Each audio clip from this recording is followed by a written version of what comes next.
मी कधी नीट नोटीस केलंय? McDonald's, Maggi, burger king किंवा आपलं झोमॅटो जगातल्या टॉप फूड ब्रँड्सचे लोगो नेहमी लाल किंवा पिवळ्या रंगाचेच का असतात? हा काही योगायोग नाहीये. हे एक मार्केटिंग सायन्स आहे.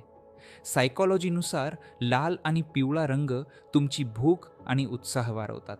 म्हणूनच फूड ब्रँड्स हे रंग मुद्दाम वापरतात. याला केचप अँड मास्टर्ड थिअरी म्हणतात. लाल रंगामुळे हृदयाचे ठोके वाढतात आणि आपल्याला घाई वाटते, तर पिवळा रंग आपल्याला आनंदी करतो. जेव्हा हे दोन रंग एकत्र येतात तेव्हा मेंदूला सिग्नल जातो, इथे थांब, खा आणि मजा कर. त्यामुळे जर तुम्ही डाएटवर असाल तर लाल पिवळ्या बोर्डकडे बघूच नका, नाहीतर चीट डे फिक्स आहे. तुमच्या त्या भुक्कड मित्राला टॅग करा ज्याला हे बघूनही भूक लागली असेल, आणि अशाच बिझनेस सिक्रेटसाठी आत्ताच फॉलो करा. मनाचे खेळ, परीस फाउंडेशन.